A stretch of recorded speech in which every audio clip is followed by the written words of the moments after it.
Hemos venido hablando de la justificación. ¿Recuerdan, verdad? El domingo pasado. Si la justificación es solamente por la fe en Cristo, la jactancia entonces queda ¿dónde? Queda excluida, ¿verdad? Este capítulo que vamos a ver hoy, hermanos, va a reforzar ese punto. Va a reforzar ese punto a través de dos testigos de primera, hermano. Dos testigos de primera. ¿Quiénes son los dos testigos de primera? Abraham y ¿quién más? Y David. Vamos a leer rápidamente el capítulo, hermanos, por favor.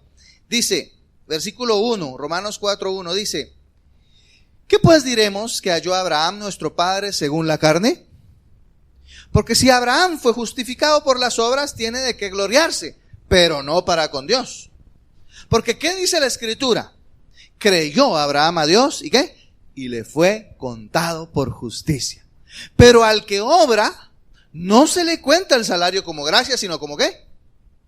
Como deuda. Mas al que no obra, sino cree en aquel que justifica al impío, su fe le es contada por justicia. Como también David habla de la bienaventuranza del hombre a quien Dios atribuye justicia, ¿cómo? Sin obras, diciendo, bienaventurados, ese es el Salmo 32, bienaventurados aquellos cuyas iniquidades son perdonadas y cuyos pecados son cubiertos. Bienaventurado el varón a quien el Señor no inculpa de pecado. Y pregunta, ¿es pues esta bienaventuranza solamente para los de la circuncisión o también para los de la incircuncisión? Porque decimos que a Abraham le fue contada la fe por justicia. ¿Cómo pues le fue contada? ¿Estando en la circuncisión o en la incircuncisión? No en la circuncisión, sino en la incircuncisión. Y recibió la circuncisión como señal, como sello de la justicia de la fe que tuvo estando aún incircunciso, para que fuese padre de todos los creyentes no circuncidados, a fin de que también a ellos la fe les sea contada por justicia. Y padre de la circuncisión para los que no solamente son de la circuncisión, sino que también siguen las pisadas de la fe que tuvo nuestro padre Abraham antes de ser circuncidado. Porque no por la ley fue dada a Abraham o a su descendencia la promesa de que sería heredero del mundo, sino por la justicia de la fe. Porque si los que son de la ley son los herederos, vana resulta la fe y anulada la promesa. Pues la ley produce ira, pero donde no hay ley, tampoco hay transgresión. Por tanto, es por fe, para que sea por gracia, a fin de que la promesa sea firme para toda su descendencia, no solamente para los de la ley, sino también para la que es de la fe de Abraham, el cual es padre ¿de qué? De todos nosotros. Como está escrito, te he puesto por padre de mucha gente delante de Dios, a quien creyó, el cual da vida a los muertos y llama las cosas que no son como si fuesen. Él creyó en esperanza contra esperanza, para llegar a ser padre de muchas gentes, conforme a lo que se le había dicho, así será tu descendencia. Y no se debilitó en la fe al considerar su cuerpo, que estaba ya como muerto, siendo de casi 100 años, o la esterilidad de la matriz de Sara. Tampoco dudó por incredulidad de la promesa de Dios, sino que se fortaleció en fe, dando gloria a Dios, plenamente convencido de que era también poderoso para hacer todo lo que había prometido, por lo cual también su fe le fue contada por justicia. Y no solamente con respecto a, mire hermano, y no solamente con respecto a él se escribió que le fue contada, sino también con respecto a ¿quiénes, hermanos? Nosotros, a quienes se ha de ser contada. Esto es, a los que ¿quiénes, hermanos? Que creemos en el que levantó de los muertos a Jesús, Señor nuestro, el cual fue entregado por nuestras transgresiones y resucitado para nuestra justificación. ¿Cómo le quedó el ojo? Qué maravilloso nuestro Señor, hermanos. Y precisamente yo diría que ya después de esto ya no es necesario una predicación. Se ríe, ¿verdad? Yo voy a tratar nada más, hermanos, de tocar algunos elementos. Aquí Pablo, hermanos, hace una jugada, podríamos decir así, de esas jugadas brillantes, estratégicas. Porque si alguien tenía duda de lo que expuso en el capítulo anterior de la justificación por la fe, nos pone aquí enfrente dos ejemplos, hermanos, de lo más alto que un israelita podría haber tenido. A Abraham, ¿verdad? El padre de la fe, el padre de la nación de Israel, ¿verdad? Y que hoy nos damos cuenta a través de este pasaje que cuando habla de su descendencia, hermanos, no está hablando solo de la descendencia de sangre, ¿no? ¿Verdad? Se dieron cuenta de eso, ¿verdad? El pasaje, sino que está hablando de nosotros, hermanos, la descendencia espiritual, podríamos decirlo así. Entonces hace una jugada maestra y empieza a hablarnos de Abraham y David, y Abraham, hermanos, padre de los judíos, y David, que es considerado, hermanos, el mayor de todos los reyes de Israel. Y nos los pone enfrente como dos testigos de la justificación por la fe. Nos los pone ahí como dos testigos. Como dice, si no me creen a mí, aquí le traigo estos dos testigos para que hablen de la justificación por la fe. En otras palabras, si fe fuera igual a obediencia, entonces Abraham hubiera sido el autor de su propia salvación. Y entonces hubiera tenido, dice los primeros 5 versículos, hubiera tenido Abraham motivo de jactarse, ¿verdad? Porque él hubiera podido decir, miren, yo de verdad soy tan obediente a Dios, miren, él me dijo que me fuera de mi tierra y mi parentela, yo le obedecí, y por eso es que soy salvo, por eso es que soy justo. Pero miren lo que dice en los primeros versículos. ¿Qué pues diremos que halló Abraham nuestro padre según la carne? Porque si Abraham fue justificado por las obras, tiene que gloriarse. ¿Pero qué dice? Pero no para con Dios. Porque ¿qué dice la Escritura? Que vio Abraham a Dios y le fue contada por justicia. Pero el que obra, no se le cuenta el salario como gracia, sino como deuda. Mas el que no obra, sino cree en aquel que justifica al impío, su fe le es contada por justicia. ¿Nos podríamos imaginar a Abraham, hermanos? Piense un poquito, imagínese un poquito, use esa imaginación y esa creatividad que Dios le dio para imaginar un poquito a Abraham, hermanos, parándose delante de Dios con un listado, ¿no?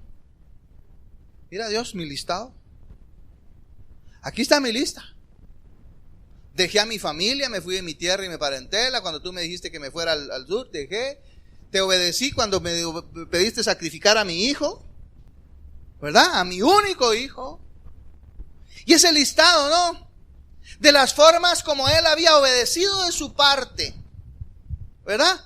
Y a la cabeza de toda esa lista, ¿cuál encontraríamos? Precisamente la que les mencionaba, ¿verdad? A la cabeza de esa lista encontraríamos cuando Dios le pide sacrificar a Isaac.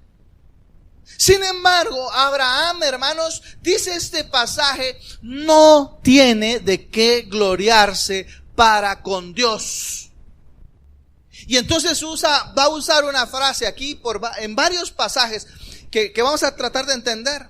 Y es cuando dice, su fe le fue, ¿qué dice? Contada. Le contó por justicia. Dios le contó. Dios le tomó en cuenta su fe como justicia. Y esa es la palabra, hermanos, que es utilizada en el idioma original. Y esa palabra la encontramos 9 veces. La encontramos en el versículo 3, 4, 5, 6, 9, 10, 11, 22, 23 y 24. Por si a alguien le queda duda, ¿verdad? De que la fe le es contada y nos va a ser contada por justicia, hermanos. Si a alguien le queda duda, ahí hay 9 veces para que no nos quede duda, para que nos quedemos tranquilos. Ahora, el versículo 6, fíjense que fue traducido, hermanos, en la Reina Valera 60 como ¿qué dice? Atribuye, mire, es la misma palabra griega, si usted quiere, pues investigarla ahí más adelante, es logizomai. Esa palabra ahí es contado, ¿no? atribuido, se tradujo en la 60 ahí, se le atribuye, ¿verdad? Justicia sin obras. Es un término en realidad contable. Si lo viéramos así, los que son peritos contadores aquí estarían contentos de que estuviera yo hablando de ese tema, ¿no? ¿Sí? Contable. Ese es un término contable. Contar cómo significa, ¿no? Contar cómo. De hecho, hermanos, tomar en cuenta algo, tomar en cuenta, contar algo, es darle un estatus que antes no estaba allí. Es decir, como cuando alguien dice, vamos a tomar en cuenta este consejo, ¿no? ¿Qué es lo que está queriendo decir? Que lo que le están aconsejando no lo había considerado antes, ¿verdad? Pero hoy lo va a tomar en cuenta. Sí, estamos, ¿verdad, hermanos? Estamos, ¿no? Tomar en cuenta, entonces es algo que no estaba allí, ¿verdad? Algo que no estaba ahí, pero como resultado de ese consejo lo vamos a tomar en cuenta. No lo habíamos tomado en cuenta antes. Entonces, el apóstol dice, en el versículo 3, creyó Abraham a Dios y le fue ¿qué? Le fue contado por justicia, se le tomó en cuenta, se le atribuye justicia. Esto no implica, hermanos, por supuesto, y lo hemos dicho ya en capítulos anteriores, no implica que la fe por sí misma resulta en justicia, resulta mágicamente en justicia. Tampoco implica, hermanos, que la fe de Abraham fuera una forma de justicia que mereciera el favor de Dios. Porque de lo contrario, entonces, hermanos, la fe sería como una especie de obra. Y ya dijimos que la fe no es una obra más. No se trata de cambiar las obras por una obra de fe ahora, ¿no? Lo hemos mencionado, una especie de obra más que nos hiciera merecer la salvación. No es algo que merezcamos. Y eso lo tenemos que tener claro. La fe es algo más profundo que eso. La fe, dice este pasaje, hermanos, es contada por justicia. Esto significa que Dios trató a Abraham, hermanos, como si él viviera una vida justa. Imagínense, es Dios tratando al hombre como si el hombre viviera una vida justa. Ahora pregunto, ¿lo merecemos? Pero eso significa aquí, le es contada, le es atribuida, le es imputada una fe, una justicia que no tiene. Es decir, Abraham no era en sí mismo perfecto, justo, sin tacha alguna, pero sí Dios lo trató como si lo fuera. Podemos recordar, por ejemplo, la falta de dependencia de Dios. Usted se recuerda cuando Abraham se fue a Egipto, ¿no? Y por poco se queda sin mujer, ¿se recuerda? Por poco se queda sin mujer el pobre Abraham. Sí, esa es una falla, Abraham. Y la otra que nos viene a la mente es cuando su esposa le dice, bueno, mira, ya estamos grandes, no podemos tener hijo y pues hay que tener uno. Entonces ahí está, toma ya la esclava y como adelantándose a los planes de Dios, ¿verdad? Cuando nosotros siempre metemos ya sabemos que Dios quiere que lleguemos a aquel lado, pero nosotros queremos echarle una manita a Dios, ¿verdad? Y entonces, esa es otra falla, digamos, esa falta de paciencia que tuvo Abraham. Y podríamos decir, hasta en cierta medida, alguna falta de fe en la promesa de Dios, que le había dicho que de él y de su esposa iba a venir una descendencia, ¿no? Ahora, sin embargo, hermanos, su fe, dice este pasaje, le fue, ¿qué? Contada por justicia. Su fe le fue contada por justicia. Es algo así como que usted me dijera, mire, hermano, fíjese que yo sé que le debo 100 quetzales, pero solo tengo estos 10. O no tengo nada. Y yo quiero de verdad pagarle, pero no tengo. Yo le digo, no se preocupe, ya con decírmelo, cuente como que sí me pago. ¿Qué tal? Y nos reímos, ¿verdad? Cómo somos los humanos, ¿verdad? Pero así es Dios, fíjese, hermano. La fe le fue contada por justicia.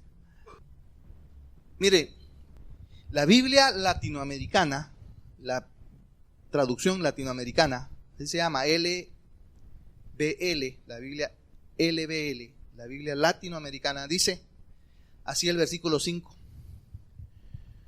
Por el contrario, dice, al que no puede presentar obras, pero cree en aquel que hace justos a los pecadores, se le toma en cuenta su fe para hacerlos justos.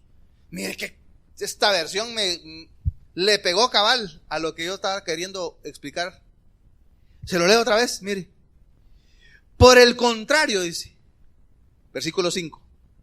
Al que no puede presentar obras, pero cree en aquel que hace justos a los pecadores, se le toma en cuenta su fe para hacerlo justo. Así dice la Biblia latinoamericana. La Nueva Versión Internacional, y esa sí yo sé que ustedes la tienen algunos por ahí, dice, versículo 5 siempre. Sin embargo, dice, al que no trabaja, sino que cree en el que justifica a quién, al bueno, dice, justifica al malvado, se le toma en cuenta la fe como justicia. Mire pues, mire. Entonces, hermanos, que Dios justifique al malvado, por supuesto que es una declaración sorprendente, pero tremendamente esperanzadora para nosotros, hermanos, para el mundo, tremendamente esperanzadora, porque mediante la fe se le acredita al hombre una justicia que él no tiene. Por eso es que es malvado, dice la NIV, ¿no? Al que justifica al malvado, dice. Y ya vimos que ¿quiénes son malvados? En el versículo 3, capítulo 3, versículo 23. Yo soy medio bueno, ¿no? Un tercio de bueno, decíamos, ¿no? 2 que 3 bueno, ¿no? ¿No hay, verdad? O hay bueno, o hay malo, y la Biblia dice que lo encerró todo bajo pecado. O sea, por cuanto todos pecaron, y por lo tanto están destituidos de la gloria de Dios. Entonces, mediante la fe, hermanos, se le acredita una justicia. Ser justificado, hermanos, es entonces recibir una justicia acreditada, digamos en términos financieros, atribuida, imputada. Y esto es lo que el apóstol Pablo explica en el versículo anterior, en el versículo 4, cuando dice, pero al que obra, ¿qué dice?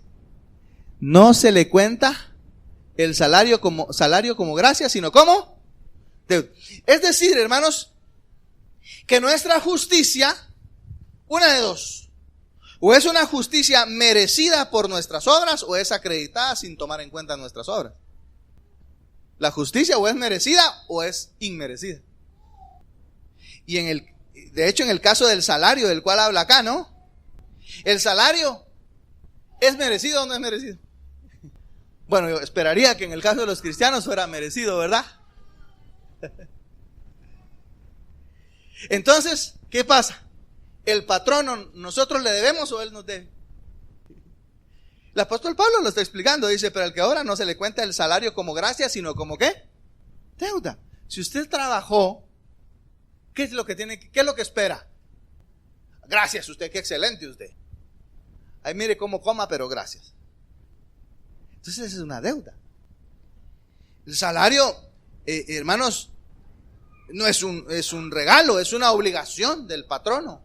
Está establecido en la ley de Dios, ¿verdad? Porque digno es el obrero de su salario, y en las leyes humanas, ¿verdad? Por eso es que cuando se trata de derecho laboral, el que siempre sale perdiendo, ¿quién es? El patrono, pues.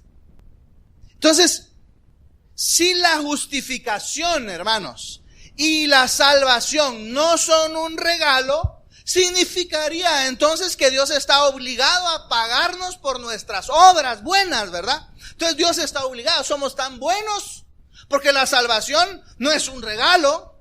Entonces Dios está obligado a pagarnos con la salvación, ¿verdad? Lo cual, por supuesto, hermanos, no puede ser. Y solo basta con salirse uno un poquito hacia acá y ver hacia uno mismo ¿verdad? Imaginariamente, y verse a uno mismo, y se va a dar cuenta, hermanos, que no es un regalo que nosotros merecemos, no es una obligación de Dios. Iría en contra de todo lo que enseña la Biblia en cuanto al pecado. Ya lo dijimos, todos pecaron, ¿verdad? Iría en contra de todo lo que la Biblia enseña en cuanto a la salvación, que es por gracia, no por obras. Efesios capítulo 2. Ahora, podemos decir entonces, hermanos, que una persona salva ya no confía en la obediencia como un medio para salvación, sino que ha transferido esa confianza, hermanos, a Dios como único y como suficiente Salvador. Es decir, transfiere esa confianza que tiene en vivir bien, se la transfiere a Dios. Su confianza la pone en Dios como único y suficiente Salvador. Ha dejado de confiar en sí mismo como el que se justifica. Ha comenzado a confiar en Dios porque Él es el que justifica. Él es el que, así como a Abraham y a David les contó su fe por justicia, no lo puede hacer a nosotros. Podemos tener mucha fe en Dios, creer en la Biblia y ser reverentes delante de Dios, y al mismo tiempo estar buscando ser nuestros propios salvadores, ¿no? ¿Se da? Nuestro propio justificador basado en ese desempeño que podemos aspirar tener, ¿no? En alguna área de la vida, cualquiera que ésta sea, ya lo hemos estudiado, ¿no? Sea la moralidad, sea la vocación o profesión, sea la familia o hasta la religión misma, ¿no? Es decir, hermanos, que si hoy nos presentáramos delante de Dios,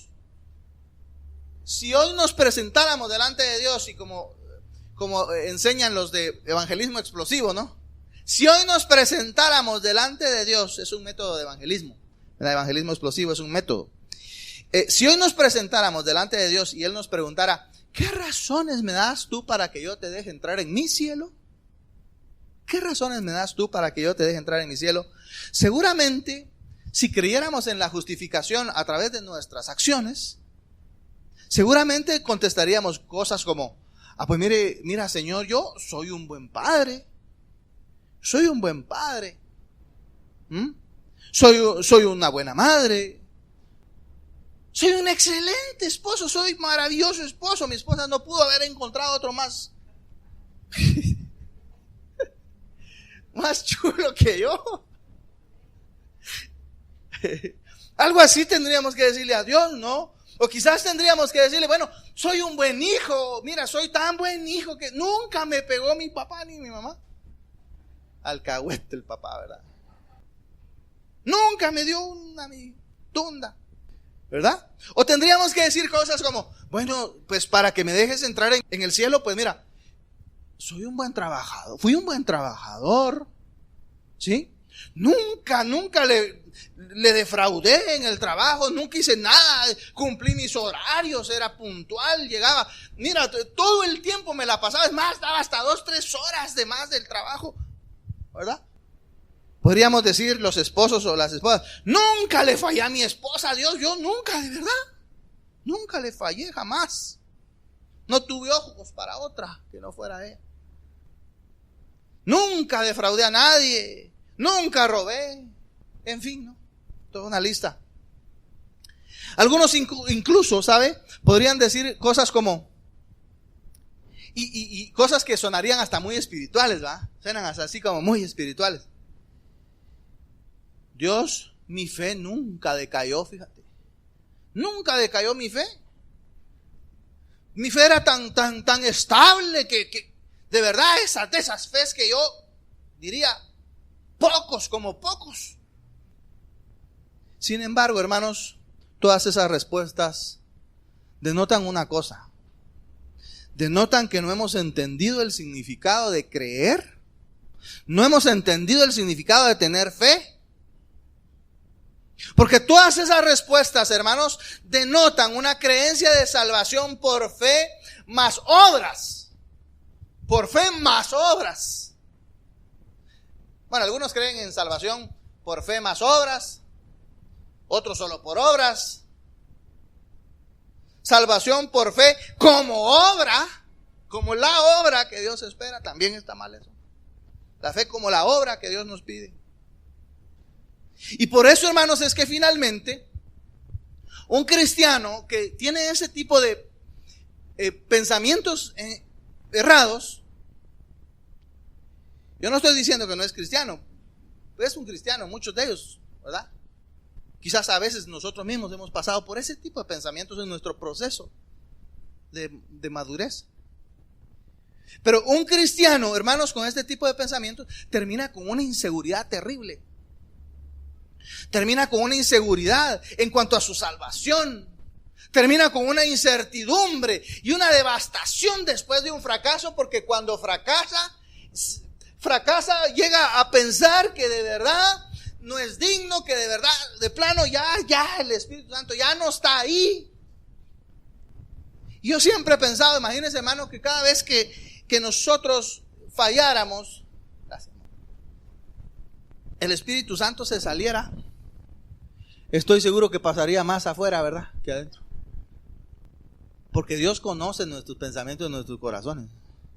Y sabe que pensamos cosas que no son, sabe que deseamos cosas que no son. Y ahorita vemos a alguien y nos imaginamos cosas que nosotros creemos y es pecado porque ni siquiera le hemos preguntado a la persona, ¿no? Y entonces terminamos con una inseguridad, hermanos, en cuanto a nuestra salvación, una incertidumbre. En realidad, hermanos, conocer la dicha de esta justicia atribuida por Dios es la única manera de ser liberado, hermanos, de nuestros defectos, de nuestros fracasos, no poder levantarnos cuando hemos fracasado, porque conocemos la dicha, hermanos, de ser pecadores cuyos pecados no son tomados en cuenta, porque esto es atribuido. Es atribuido. No es una capacidad. Y por eso es que, hermanos, el apóstol Pablo, mire lo que dice aquí en los versículos 7 y 8, vea conmigo. Dice, felices, mire, hermano, dichosos aquellos. ¿Qué dice? Hermano, 7 y 8. ¿Están conmigo, verdad? Bienaventurados, felices, dichosos, alegres, gozosos, aquellos cuyas, ¿qué?, iniquidades son perdonadas y cuyos pecados son, ¿qué?, cubiertos. Y sigue diciendo, feliz, dichoso, alegre el varón a quien el Señor, ¿qué dice? Y usa nuevamente ahí la palabra, no, ¿qué dice? No inculpa de pecado. Ay, hermanos, y mire quién lo dice. Y mire quién lo dice, porque este es el Salmo 32, hermanos. Mire quién lo dice. Lo dice el mismo rey de Israel en el versículo 6. Dice, David, ¿qué dice, hermanos? También habló de lo mismo cuando describió, ¿qué? Mire pues. Habló de aquellos a quienes Dios atribuye justicia sin obras. ¿Y cómo dice el anil, por favor? El 6. Que son declarados justos sin hacer esfuerzos para lograrlo. Hermano, cuando uno comprende este pasaje de la Biblia, hermanos, uno va a ser más dichoso, va a ser más feliz, va a encontrar un descanso. Es como que si le quitaran a uno un peso de encima que de verdad nada lo puede quitar si no es la gracia de Dios. Bien, por eso dice bienaventurados, felices, y lo dice doble. Cuando en la escritura usted lo encuentra doble, es porque Dios quiere que le pegue en el corazón y usted sienta que de verdad usted va a ser feliz y más dichoso y va a ser más tranquilo en su vida cristiana cuando usted entienda, hermanos, que la justicia de Dios le es imputada al hombre a través de la fe. Ahora, la Biblia latinoamericana, que estoy seguro que es así, ninguno la tiene aquí. Dice, versículo 6.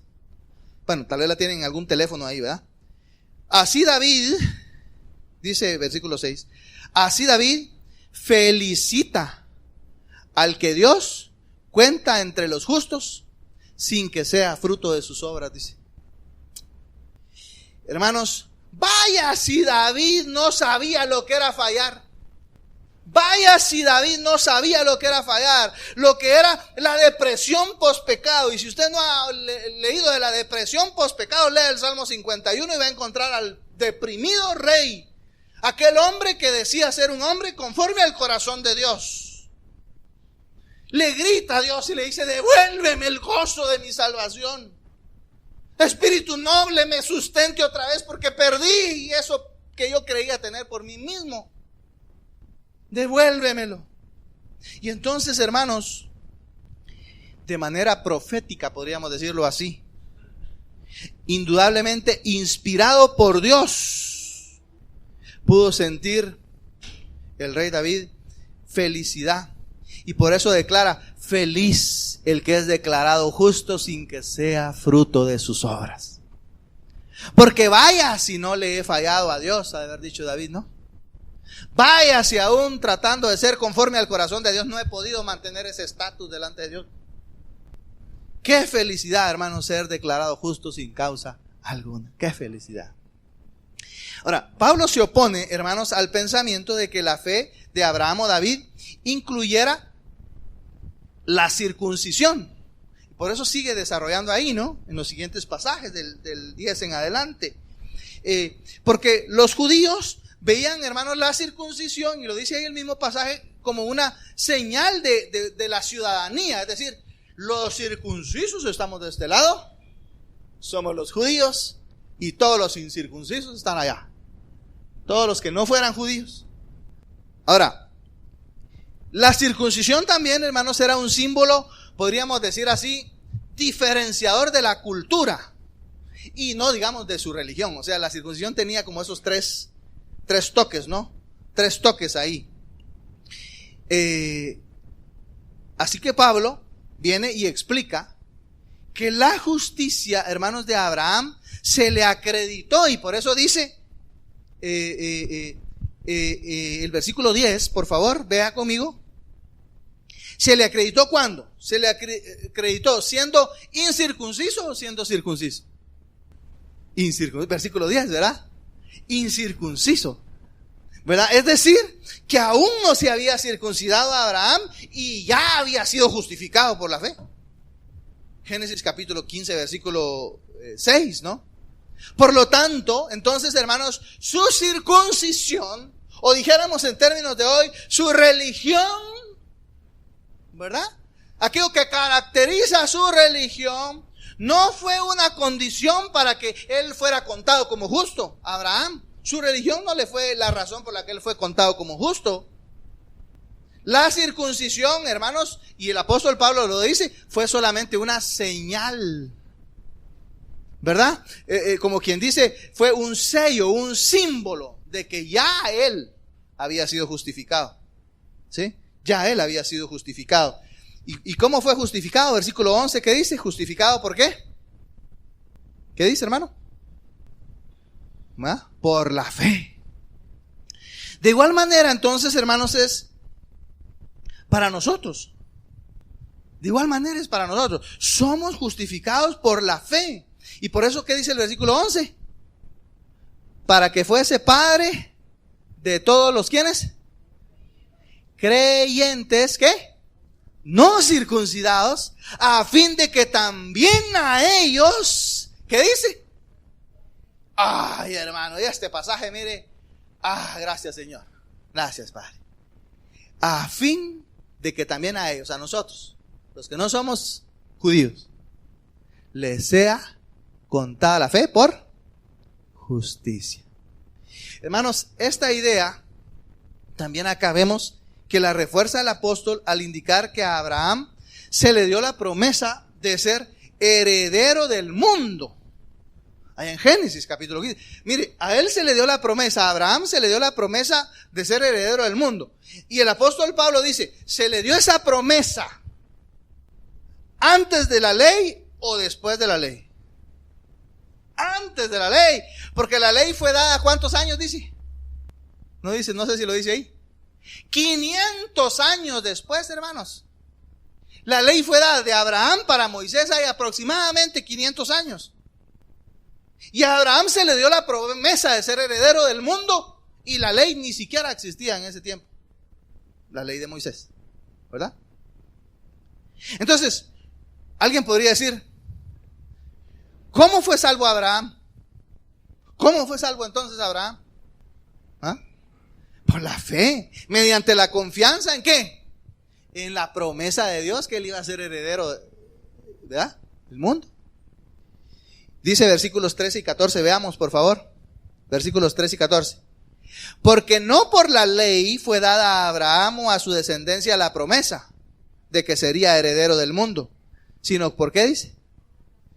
Por la justicia de la fe. Porque si los que son de la ley son los herederos, ¿qué dice? Vana resulta la fe. ¿Y qué dice? Y anulada la promesa. Ajá. Hermanos, qué hermoso es para nosotros los gentiles, o digamos los incircuncisos, que podamos ser hijos de Abraham por la fe también nosotros. Mire que dice el versículo 16. Por tanto, ¿es por qué dice? Es por fe. Para que sea, ¿por qué? Por gracia, a fin de que la promesa sea firme para toda su descendencia. No solamente para la que es de la ley, sino también para la que es de la fe de Abraham, el cual es padre, ¿de qué? De los judíos, de todos nosotros. Y hermanos, es que la fe es confiar en las promesas de Dios, es tener fe, es confiar en las promesas de Dios, en la salvación, en que la salvación, hermanos, está garantizada, porque no depende de nosotros. Mire, hermano, si la salvación dependiera de nosotros, ¿qué garantía podríamos tener nosotros de la salvación? No tenemos garantía, no hay forma de garantía, no podríamos nunca garantizar nosotros nuestra salvación. Y por eso damos gracias a Dios, porque depende de Él y no depende de nosotros. Pablo concluye, hermanos, el tema de Abraham, mostrándonos de manera práctica algunos significados de lo que es creer en Dios o de tener fe. Versículo 18 dice: Él creyó en esperanza contra esperanza para llegar a ser padre de muchas gentes, conforme a lo que se le había dicho.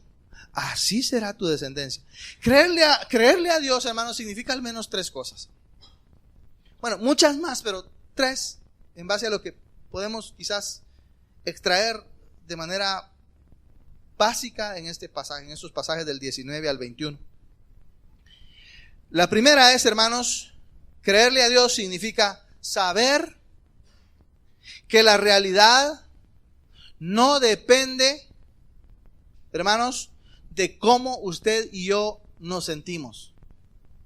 La realidad no depende de cómo nos sentimos. Versículo 19, ¿qué dice? Y no se debilitó en la fe al considerar su cuerpo que estaba ya como muerto, siendo de casi 100 años, o la esterilidad de la matriz de Sara. Mire pues, él no se debilitó. Entonces, hermanos, creer es saber que la realidad no depende de cómo yo me siento. La fe, hermanos, comienza con morir precisamente a la confianza que tenemos en nosotros mismos. Morir a nosotros. Y eso es lo que significa el bautismo, ¿no? Morir a nosotros. Vivir para Cristo. Es también, hermanos, continuar a pesar de esos sentimientos que podemos tener. Es continuar a pesar de esos sentimientos negativos que podemos tener. Ese es un primer elemento, entonces.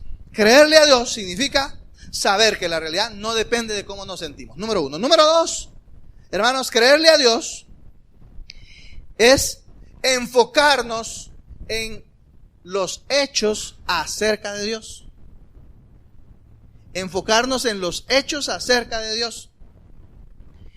Mire, versículo 20 y 21. Dice: tampoco dudó por incredulidad. Mire pues. Tampoco dudó por incredulidad. ¿De qué? De la promesa de Dios. Sino que se fortaleció en fe, dando gloria a Dios, plenamente convencido de que era también poderoso para hacer todo lo que había prometido.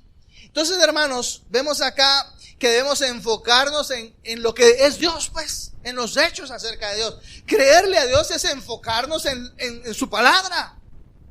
Creerle a Dios es enfocarnos en lo que Él dice. Creerle a Dios es enfocarnos en sus promesas, no en lo que nosotros pensamos o sentimos, es enfocarnos en Él. Eso es creerle a Dios.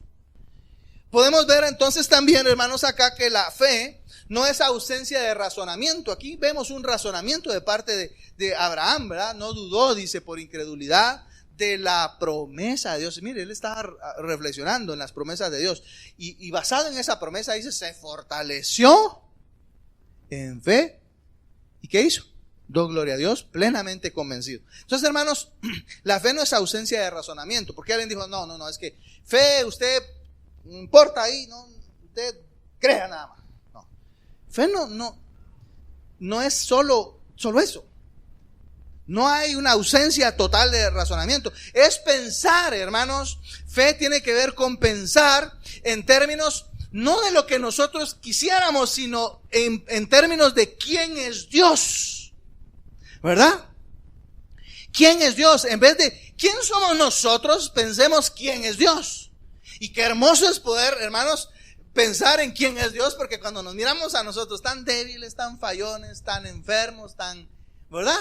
Cuando nos miramos a nosotros, es fácil desmotivarnos, ¿no es cierto? Pero cuando miramos cuán grande es nuestro Dios, ay, hermanos, tenemos muchas razones para estar contentos y tranquilos. El Dios, hermanos, en quien usted y yo creemos, es un Dios que tiene el poder de dar vida. Tiene el poder de dar vida. Versículo 17 dice, a quien creyó, el cual, ¿qué dice? Da vida a los muertos y llama las cosas que no son como si fuese. El Dios, hermanos, que tiene el poder de dar vida, creador de todo lo que existe, no tiene límites. Él no tiene límites. Así que podemos descansar en Él, hermanos. Podemos descansar en Él porque Él no tiene límites como nosotros sí los tenemos.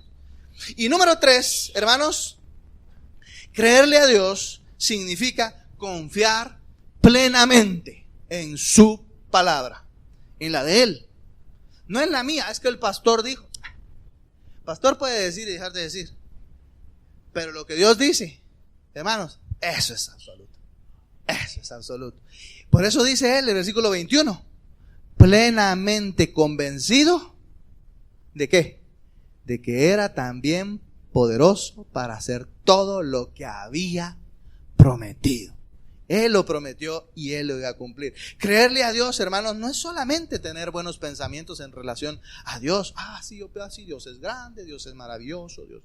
No es solo tener buenos pensamientos, sino significa, hermanos, creer que su palabra es absoluta, es inerrante, nunca falla. Sus promesas, hermanos, nunca se han dejado de cumplir. Se han cumplido. Encontramos miles de promesas cumplidas en el Nuevo Testamento que fueron hechas en el Antiguo Testamento. Y hoy como iglesia nosotros también tenemos promesas de Dios. Una de ellas es que Él viene. Él viene. Él viene pronto. Él viene pronto por su iglesia. Aunque nuestros sentimientos, aunque nuestras opiniones y quizás hasta los razonamientos de hoy en día, ¿verdad? Esos razonamientos populares sean contrarios a la palabra de Dios. Consideramos todo eso, hermanos, pero sobre todo le creemos a lo que Dios ha dicho. Y eso que Dios ha dicho, hermanos, termina definiendo nuestra identidad, nuestra realidad. Porque es lo que Dios ha dicho. Si Él dice que yo soy su hijo, ¿qué soy? Soy hijo. Si Él dice que los que creen en Él tienen vida eterna, tenemos vida eterna. Si Él dice que viene por su iglesia, va a venir por su iglesia. Entonces, hermanos, le creemos a Dios. Y eso entonces define nuestra identidad. Podemos estar seguros en Él, tranquilos, contentos, felices, dichosos en Él. Entonces, de aquí vemos entonces, hermanos, que cosas que podemos hacer para afirmar nuestra fe, una de ellas es conocer más de Dios a través de su palabra. Y por eso es que estamos aquí, porque queremos conocer más de Él, porque cada vez que oímos de Él, cada vez que leemos los pasajes, ustedes leyeron ahí el pasaje, eso genera fe en nosotros, hermanos. Genera fe, conocemos más de Dios, un poquito más de Dios, entendemos algo que quizás no habíamos entendido bien, hoy lo entendemos mejor. Y qué bueno, porque eso afirma nuestra fe, nuestras convicciones en Él. Entonces una manera es de afirmar nuestra fe es conociendo más de Él a través de su palabra, y una segunda manera es actuando en base a esas promesas, hermanos, puestas de manifiesto en esa palabra de Dios, en la palabra de Dios. Conclusión, hermanos, podemos decir que una persona que ha sido justificada por la fe muestra en su vida una evidencia externa. Hay una evidencia que podríamos resumirla, yo solo se la resumo por cuestiones de tiempo. Una de ellas, hermanos, es que no hay jactancia. Como dice el apóstol Pablo, la jactancia queda ¿qué? Que yo soy mejor, que yo soy más santo, que yo sí guardo la no sé qué, hago la no sé cuánto. La jactancia queda ¿cómo? Excluida, porque es, hermanos, una justicia imputada, ¿verdad? Es una justicia imputada. La jactancia queda excluida. Otro elemento que es una evidencia externa, hermanos, es que no podemos acobardarnos. No podemos acobardarnos. Si nuestros pecados están cubiertos, hermanos, porque se nos acredita justicia, entonces no tenemos de qué temer. Vamos a estar tranquilos. No podemos acobardarnos. Un tercer elemento, hermanos, es ese sentido de identidad que les mencionaba. Las promesas de ser herederos. Dice que somos herederos con Abraham, ahí lo dice el pasaje. Lo leyeron, ¿verdad? ¿Verdad? Con Abraham, ¿verdad? Esa herencia, hermanos, junto a Abraham, nos permite vivir sin miedo al futuro. ¿Por qué? Porque somos justos por la fe. Somos justos por la fe. Y ese sentido de identidad.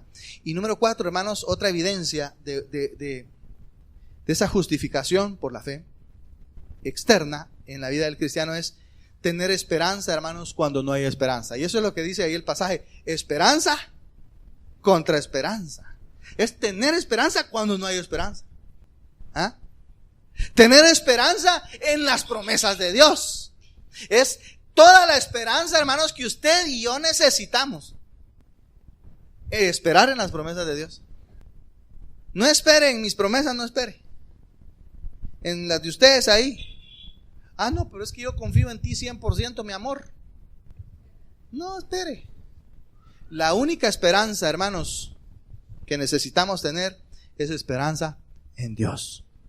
Tenemos esperanza de vida eterna porque Dios lo ha prometido a todos aquellos que han sido hechos justos en Cristo Jesús. Y por eso concluye versículos 23 al 25. Lea conmigo, dice: y no solamente, mire hermano, y no solamente con respecto a él, a Abraham, ¿verdad?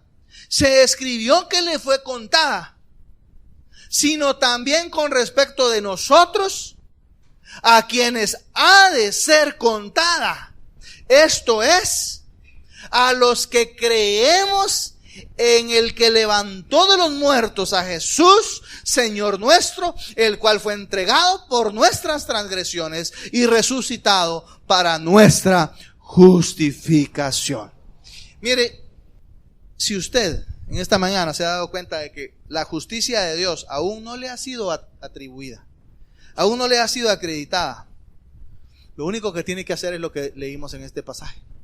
Lo único que tiene que hacer es creer que Cristo murió en la cruz por usted. Es decir, tomó el lugar que a usted le correspondía. Y que aunque lo tomara, su muerte no iba a ser suficiente para pagar el precio de su maldad y de su pecado. Por lo tanto, el único que podía pagar ese precio tomó su lugar en la cruz del Calvario. Entonces ahora lo que usted necesita es creer en que Cristo murió en la cruz por usted. Que Cristo canceló en la cruz esa deuda del pecado que usted tenía. Cristo la canceló en la cruz del Calvario. Debe creer que no se quedó muerto ahí. Aquí dice este pasaje, ¿no? Resucitado, dice. Para nuestra, así termina este pasaje. Resucitado para nuestra ¿qué? Justificación. Hermanos, resucitó al tercer día. ¿Y qué mejor prueba, hermanos, de que Jesucristo es Dios? Él resucitó al tercer día. Prueba, hermanos, también de que un día, si morimos, hemos de resucitar. Hemos de resucitar con Él. Vamos a vivir con Él por la eternidad. Tiene usted que reconocer que por más que usted lo intente, sea por su religiosidad, sea por su bondad, sea por sus buenas obras, no puede justificarse a sí mismo, no puede salvarse a sí mismo. Solamente la fe en la obra de Cristo en la cruz del Calvario puede hacer. no deje pasar hoy esta oportunidad que Dios le da. Vamos a orar. Bendito Padre.